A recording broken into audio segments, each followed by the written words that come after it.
bercerita tentang seorang agen properti bernama Jung Tae yang hidupnya kini harus kocar-kacir setelah dituduh sebagai pelaku atas kematian dari seorang influencer terkenal.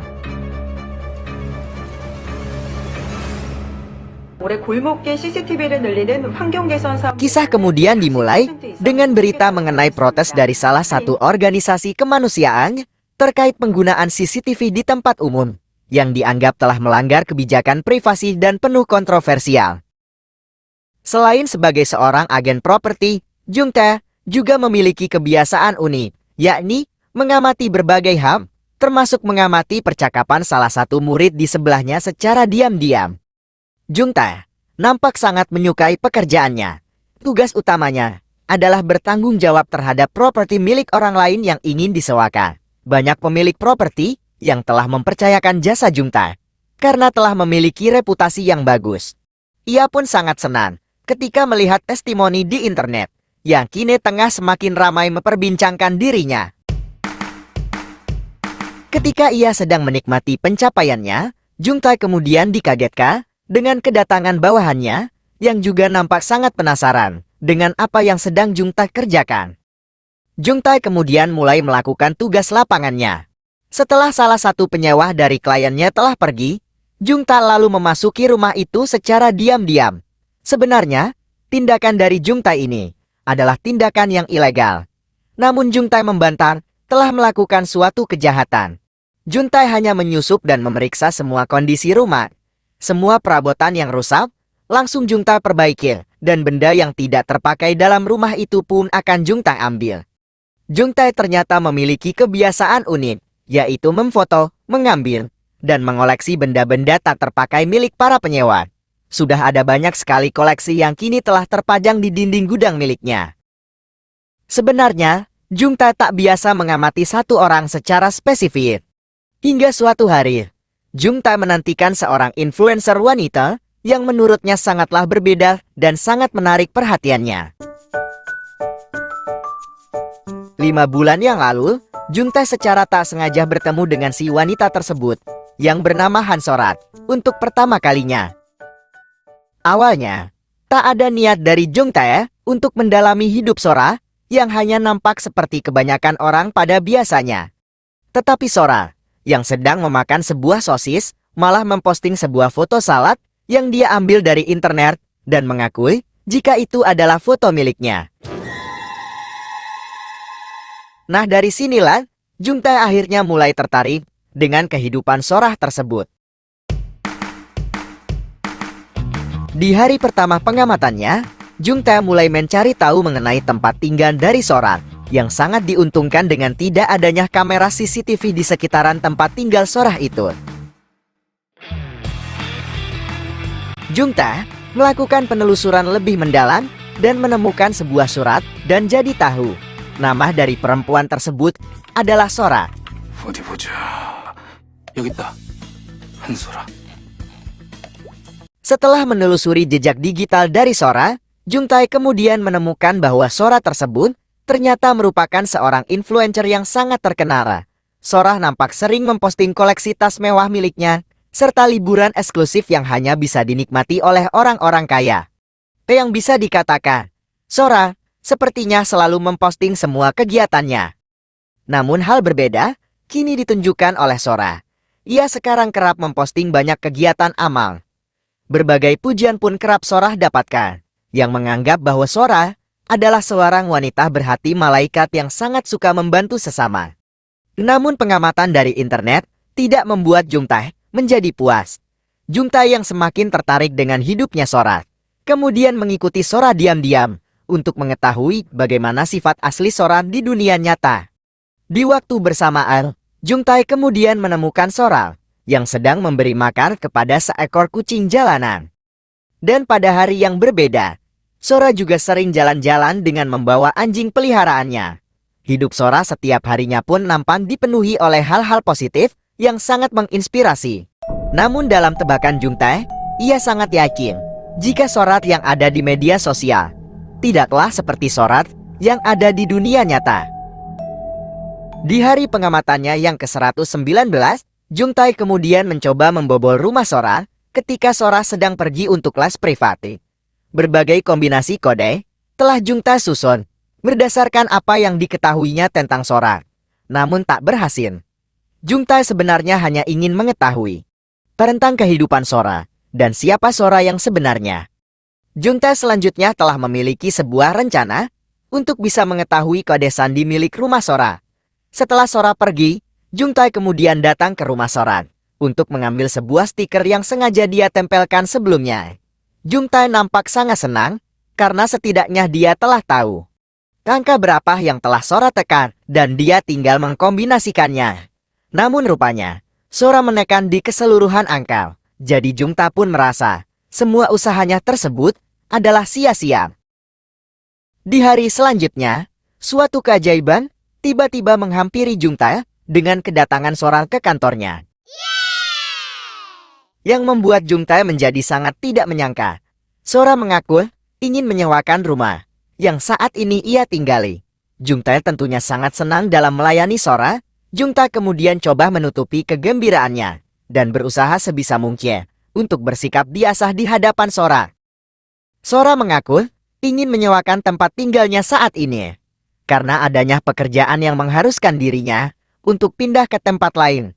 Jungtae pun bingung mengapa Sora berbohong, namun tak berani ia katakan.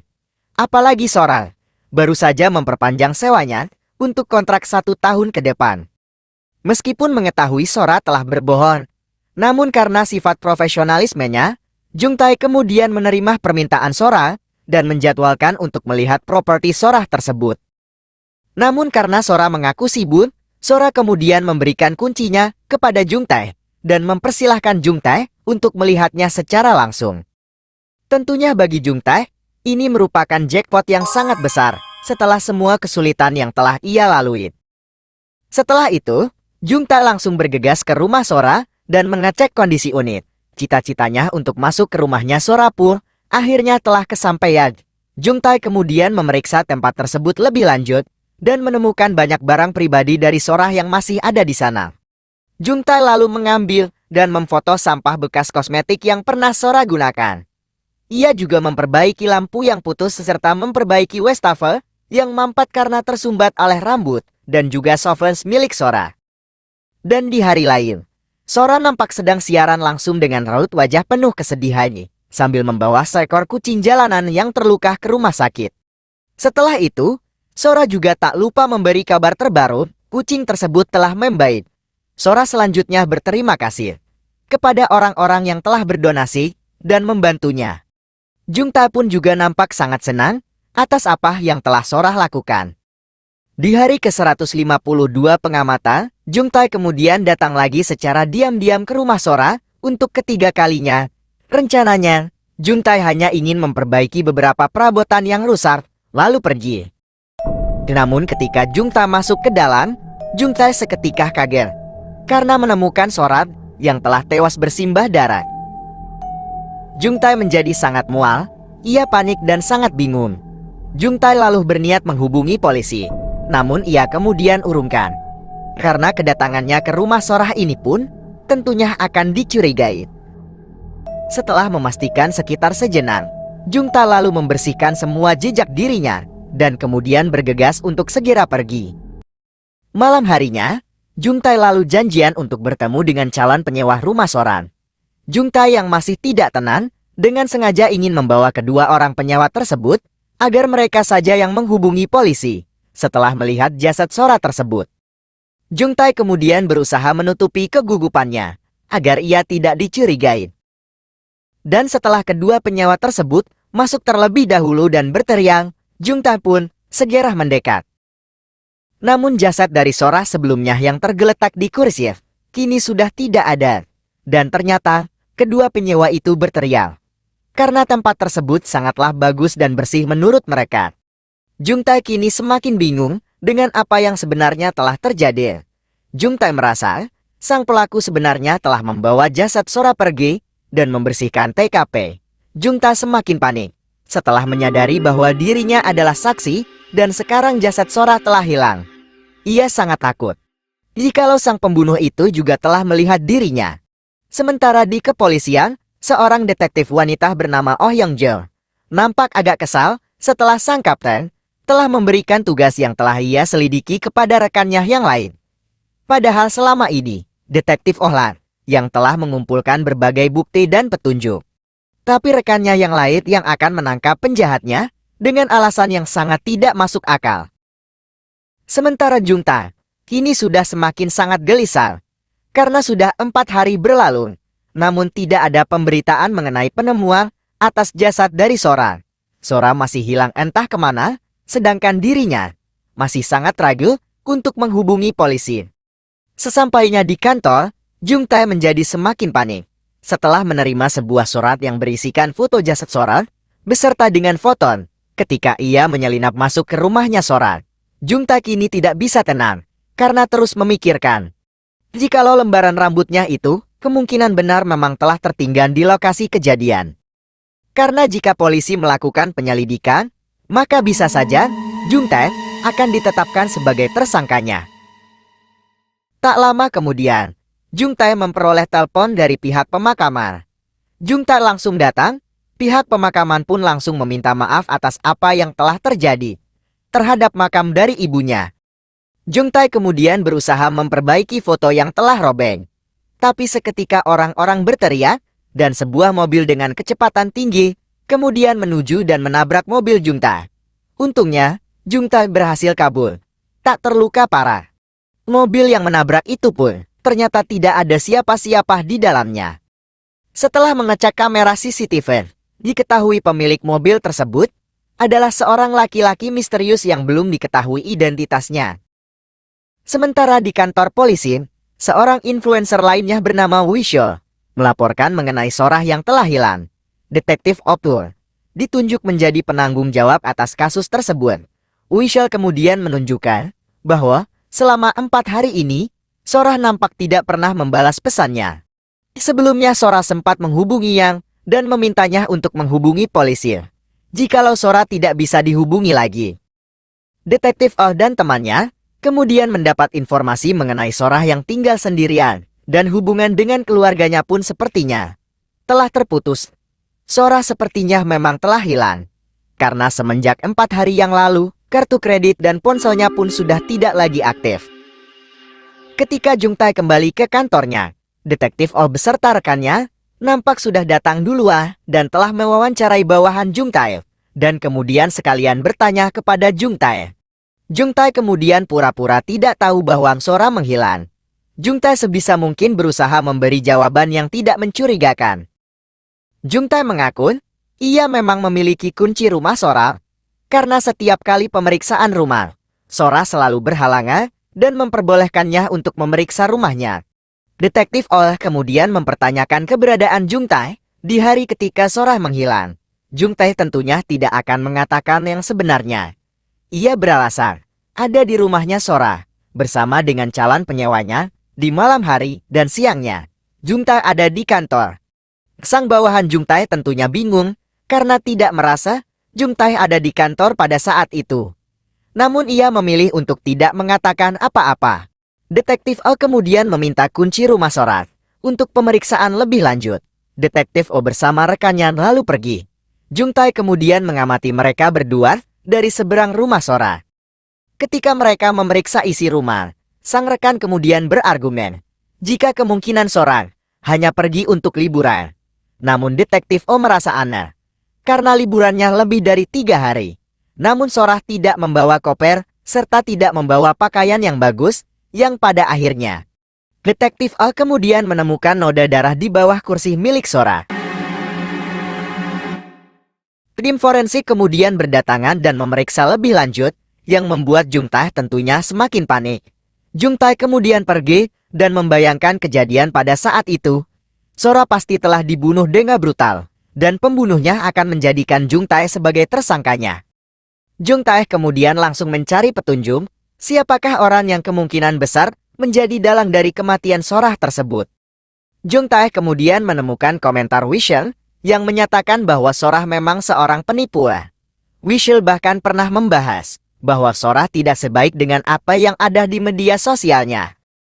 Namun, yang membuat Jung Tae merasa aneh, Sora dan Wishul selalu memiliki kesamaan gambar, baik dalam tempa, pakaian, make up, gaya rambut, kuku, bahkan produk mahal yang sama. Weisheng nampak selalu meniru apa yang Sora lakukan. Namun Weisheng selalu berkomentar negatif di setiap postingannya Sora, dan merasa Weisheng adalah pelaku dari pembunuhan Sora tersebut. Mengecek video Weisheng lebih lanjut, Jungtae akhirnya menemukan petunjuk mengenai alamat dari Weisheng. Jungtae kemudian menghubungi Weisheng dan mengaku ingin membeli barang secara COD. Di hari berikutnya, berita mengenai hilangnya Sora kini mulai beredar. Tentunya banyak pihak yang merasa sedih, apalagi Sora selama ini dikenal sebagai orang yang sangat baik, dan semua orang berharap Sora bisa segera ditemukan dalam keadaan baik. Setelah yakin bahwa Weisheng adalah pembunuh Sora, Jungtae kemudian menyusup ke rumah Weisheng untuk mencari barang bukti. Jungtae lalu menemukan amplop merah, amplop yang sama dengan yang ia terima sebelumnya. Jungtae juga menemukan sebuah cetakan percakapan personal yang berisi ancaman dari sebuah akun tak lazim yang Jungtae ingat selalu berkomentar di setiap postingannya Sora. Di sisi lain, Weisheng menunggu kedatangan Jungtae untuk bertransaksi.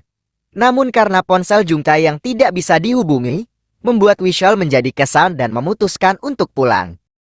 Dengan menggunakan komputer milik Weisheng, Jungtae kemudian menemukan akun yang telah membuat ancaman ke Weisheng. Pemilik akun tersebut adalah seorang pria bernama Lee. Setiap foto yang ia unggah, lokasinya sama dengan tempat Sora pernah berfoto. Lee seakan sangat terobsesi dengan Sora. Ia melakukan itu dengan sengaja. Bahkan kebanyakan komentarnya cenderung ke arah pelecehan kepada Sora.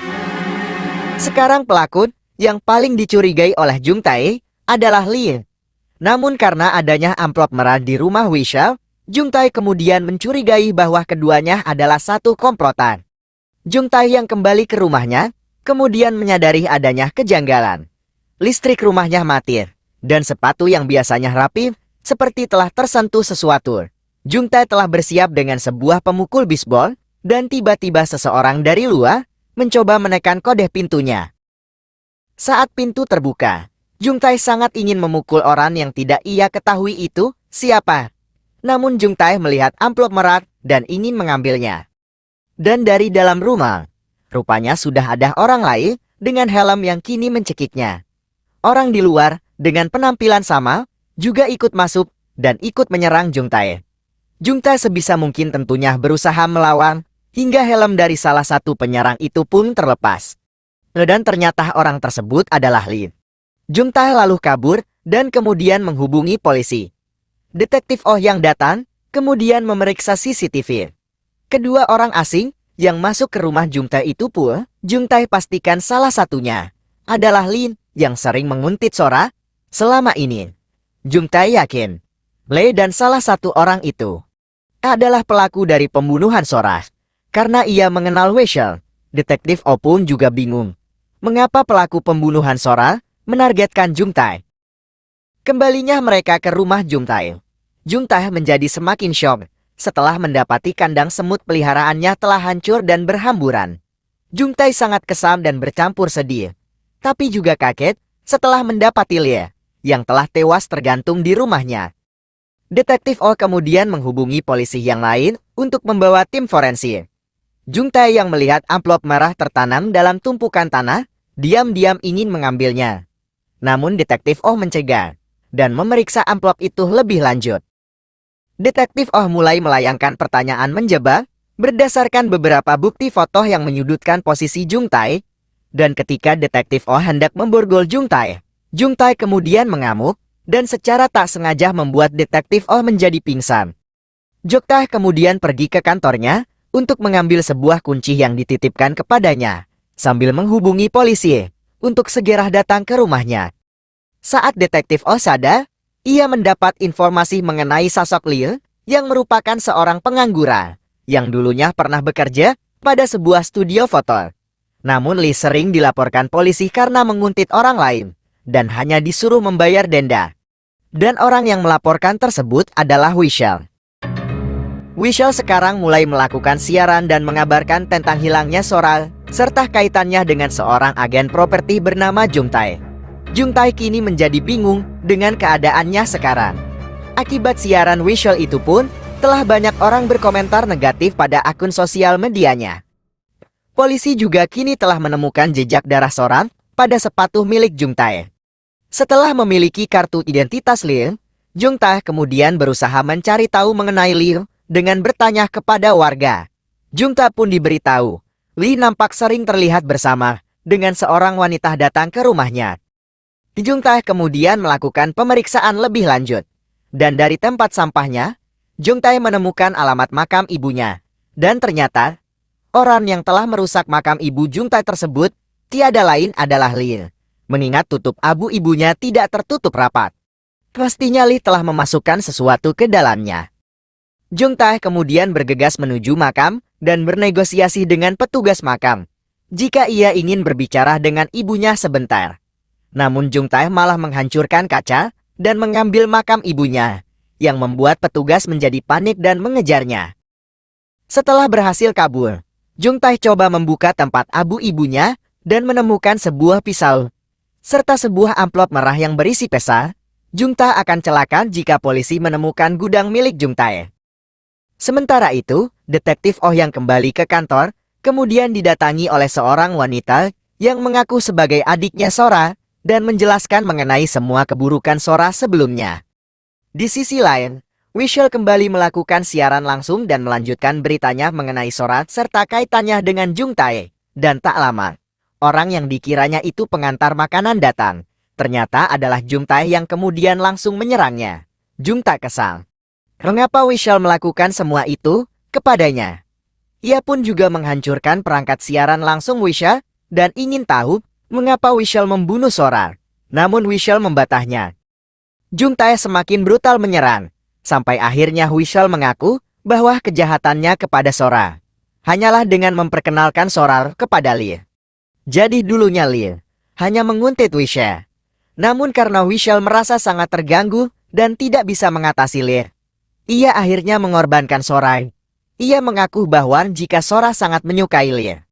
Dan berdasarkan apa yang ia temukan pada Wishal, Jungtae kini semakin bingung dan mulai beranggapan bahwa salah satu orang yang telah menyerangnya mungkin saja adalah Sora itu sendiri. Jadi Sora sebenarnya bisa saja masih hidup. Sementara di kantor polisi, adiknya Sora mengaku di hadapan detektif Oh bahwa Sora adalah orang yang gila.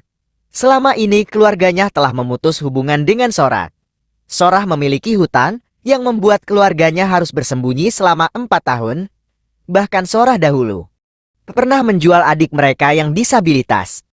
Sora selama ini sangat menyesal telah lahir dalam keluarga yang miskin. Sora pindah ke kota dan melakukan apa saja demi bisa memperoleh banyak uang. Setelah mengumpulkan uang, Sora melakukan operasi plastik. Namun tetap saja, hidup yang sesuai keinginannya pun belum juga terwujud. Saat merasa putus asa dan ingin mengakhiri hidup, foto yang sebelumnya ia unggah kini menarik perhatian beberapa orang yang mengira bahwa Sora telah melakukan donor darah untuk kegiatan amal.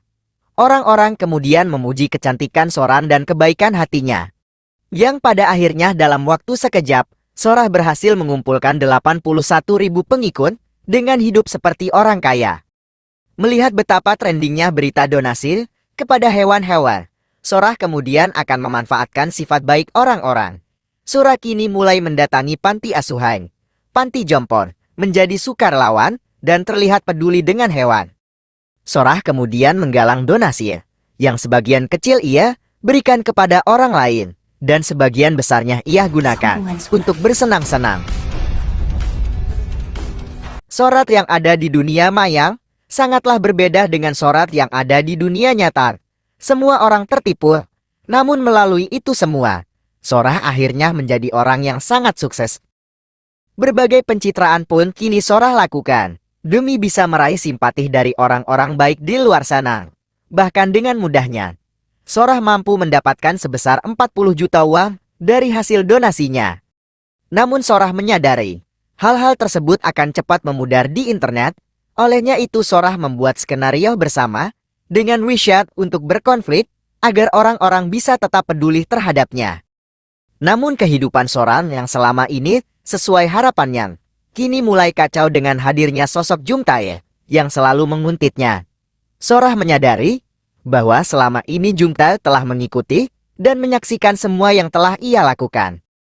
Berbagai momen, Sora dapati kehadiran Jung Tae yang kerap kali menguntitnya. Sora kemudian menjadi khawatir dan kesal jikalau Jung Tae juga telah menyaksikan kejahatannya. Sebagai antisipasinya, Sora kemudian merencanakan pembunuhan kepada Jung Tae. Sora mengamati seluruh aktivitas Jung Tae diam-diam, sama seperti yang dilakukan Jung Tae selama ini kepadanya. Sora bahkan tahu kode rumah Jung Tae, karena Jung Tae sendiri yang mengajarinya. Sora kini menjadi semakin jijik dengan Jung Tae dan lalu membuat rencana. Dan ternyata, semua hal yang berkaitan dengan kematian Sora adalah merupakan rencana besar Sora yang telah ia siapkan demi bisa menyingkirkan Jung Tae. Ia sengaja menjebak Jung Tae melalui kematiannya dengan merekayasa semua situasi agar Jung Tae bisa merasa ia akan dituduh sebagai pelaku atas rencana kematian dirinya. Setelah melihat semua koleksi Jung Tae di gudangnya, membuat Sora menjadi tak menyangkal jika Jung Tae pastinya orang yang sangat gila. Melalui bantuan dari Lee, Sora kemudian merekayasa semua situasi dan kondisi, sehingga bisa menyudutkan Jung Tae sebagai pelaku yang telah coba membunuhnya. Rencana awalnya, Sora ingin membuat Jung Tae terlihat putus asa dan akhirnya bunuh diri. Dan ia kemudian diselamatkan oleh polisi atas kejahatan yang Jung Tae lakukan. Namun rencana itu pun tak berjalan mulus saat helmnya Lee terbuka. Lee yang nampak marah dan protes karena rencana Sora yang gagal, kemudian berjanji akan membongkar semuanya jikalau ia tertangkap. Namun dengan penuh sabar, Sora kemudian coba menenangkan Lee dengan memberinya ciuman. Lee yang dengan sangat mudah luluh itu, kemudian Sora ikatkan tali ke lehernya dan menarik talinya dengan kencang yang membuat Lee akhirnya meninggal. Di masa sekarang, Jung Tae kini menuju ke gudangnya. Polisi lalu memperoleh telepon dan langsung pergi tanpa melapor ke detektif Or. Setelah menghubungi polisi, Sora lalu melukai tubuhnya sendiri. Dan ketika Jung Tae datang, listrik telah dimatikan oleh Sora, yang membuat Jung Tae menjadi begitu kesal, hingga akhirnya Sora tiba-tiba muncul dan menyerang Jung Tae. Jung Tae yang berusaha menghindar, kemudian menjadi sangat bingung dengan kegilaan Sora ketika Sora malah menusuk sendiri tubuhnya, yang tentunya Jung Tae berusaha untuk menahan kegilaan Sora. Dan ketika sirine polisi terdengar, Sora kemudian berteriak minta tolong sambil mendekap Jung Tae, seakan ingin menunjukkan bahwa dia adalah korbannya. Jung Tae akhirnya diamankan, dan melihat Sora kini tengah tersenyum dengan sangat puas. Namun Jung Tae kembali berusaha melarikan diri, dengan mengunci Sora dan polisi dari luar, lalu berhasil kabur. Hari selanjutnya, Detektif O datang ke kantor dengan penuh kesal. Ia merasa adanya kejanggalan dalam kasus Sora, dengan berbagai bukti yang ia temukan di lokasi kejadian. Detektif O pun dianggap gila, karena sekarang telah menyalahkan korban. Ia kemudian meminta penyelidikan ulang. Namun sang kapten memberikan bukti tambahan bahwa Jung Tae adalah pelakunya, melalui sepatu Jung Tae dengan bercak darah dari Sora. Jung Tae yang kini jadi buronan, kemudian menyaksikan hasil wawancara media dengan bawahannya, yang kini semakin memojokkannya. Sora juga nampak kembali siaran langsung dan menangis sambil mengaku bahwa ia baik-baik saja. Banyak orang yang kembali memberikan donasi, yang Jung Tae masih tidak habis pikir jika ada orang yang segila Sora. Jung Tae kemudian mengirimi detektif O surat dan mengaku bahwa kejahatannya adalah masuk ke rumah orang dengan diam-diam. Jung Tae lalu menjelaskan mengapa selama ini ia berbuat demikian. Jung Tae menegaskan ingin bertemu dengan detektif O dan siap ditangkap. Jung Tae berjanji bahwa ia tidak akan kabur lagi. Jung Tae pun kemudian membakar semua koleksinya. Setelah bertemu Jung Tae, detektif O kemudian mengantar Sora pulang yang tampak baik-baik saja. Detektif O juga memastikan keadaan rumah Sora aman. Sora lalu menemukan amplop merah dan tak menunjukkannya kepada detektif O dengan alasan barang pribadi. Ketika detektif O pergi, Sora lalu mengecek amplop dengan gambaran tangan Jung Tae dan dengan sebuah catatan jika bukti yang asli ada di rumah Lee. Sora tentunya panik. Ia kemudian menyiapkan alat sebelum bertemu dengan Jung Tae. Dan pergi dengan diam-diam untuk menghindari polisi yang sedang berjaga di rumahnya. Sora datang ke rumah Lin dan bertemu dengan Jung Tae yang sedang menunggunya. Sora kemudian langsung menanyakan bukti yang Jung Tae katakan. Namun melihat ekspresi Jung Tae yang hanya diam saja, membuat Sora berpikiran jika semuanya hanya bualan Jung Tae. Jung Tae kemudian membahas semua perlakuan busuk Sora yang telah menjadikan hewan sebagai korban dari ketamakannya. Namun Sora membela diri bahwa yang perlu dikasihani adalah dirinya yang hanya berusaha untuk bertahan hidup. Jung Tae lalu bernegosiasi. Ia ingin nama baiknya dibersihkan. Sora harus mengatakan kepada polisi dan para followersnya jika Lee adalah dalang di balik semuanya dan mereka berdua adalah korbannya. Namun Sora menjadi bingung. Mengapa ia harus menurut? Padahal akan lebih mudah jika Jung Tae mati. Sora pun menyetrum Jung Tae. Saat Jung Tae sadar, ia telah diikat dan Sora menyiapkan berbagai perlengkapan untuk membuat Jung Tae mati. Sora telah membuat skenario jika Jung Tae mengakhiri hidup karena merasa bersalah dan Sora tetap akan menjadikan dirinya sebagai korban yang sempurna. Sora kemudian menyadari jika Jung Tae sepertinya melihat ke arah lain dan menemukan sebuah kamera yang telah disiapkan Jung Tae untuk menjebaknya. Sora menjadi sangat kesal. Sora kemudian langsung menghancurkan kamera itu, namun Jung Tae malah tertawa dan membuat Sora menjadi bingung. Ternyata sebelumnya, ketika Jung Tae bertemu dengan detektif Oh, Jung Tae telah memberikan surveillance dan rambut yang ia temukan di rumahnya Sora untuk bisa memeriksa lebih lanjut DNA yang ada di sana. Karena mereka yakin pasti ada jejak DNA saat pembunuhan jarak dekat terjadi. Dan bibir dari Liput akhirnya diperiksa lebih lanjut. Sementara itu, para polisi akhirnya berhasil menemukan jasad seorang wanita yang merupakan teman dari Sora yang telah dinyatakan menghilang selama ini. Ternyata sang wanita tersebut meninggal akibat dibunuh oleh Sora setelah ia mengancam akan membeberkan semua kebusukan Sora selama ini. Sora kini memohon di hadapan Jung Tae untuk dikasihani. Namun Jung Tae tak ingin terbujur dan mengatakan jika Sora hanyalah seorang pembunuh. Perkelahian pun kembali terjadi. Namun sang detektif kemudian datang menghentikannya. Sora langsung diborgol dan membuatnya bingung karena ia adalah korban. Namun detektif O telah memiliki semua bukti atas pembunuhan terhadap wanita yang selama ini telah hilang. Begitupun dengan Lin. Jung Tae juga akan ditahan karena telah memasuki properti orang secara ilegal dan melakukan pencurian serta kabur dari penangkapan sebelumnya. Dan ketika Jung Tae kemudian minta maaf, justru malah membuat Sora menjadi kesal dan berusaha mencongkel mata Jung Tae. 1 tahun kemudian, popularitas yang selama ini telah dibangun oleh Sora kini hancur perlahan di balik penjara setelah orang-orang tahu siapa Sora sebenarnya. Namun Sora yakin orang-orang yang membuatnya jatuh tersebut hanyalah sekumpulan orang-orang yang iri dengan menikmati kebahagiaan ketika orang lain tertimpa sial. Sementara itu, Jung Tae akhirnya dibebaskan dari penjara setelah masa percobaan. Nama baiknya pun kini perlahan memulih setelah publik tahu bahwa iblis sebenarnya adalah Sora. Namun Jung Tae merasakan tatapan dari orang-orang yang merasa aneh. Ia menyadari orang-orang akan merasa tidak nyaman jika hidup berdampingan dengan seorang mantan narapidana. Dan cerita pun berakhir. Terima kasih telah mengikuti alur cerita dari film Following tahun 2024. Jangan lupa like, comment, and subscribe ya.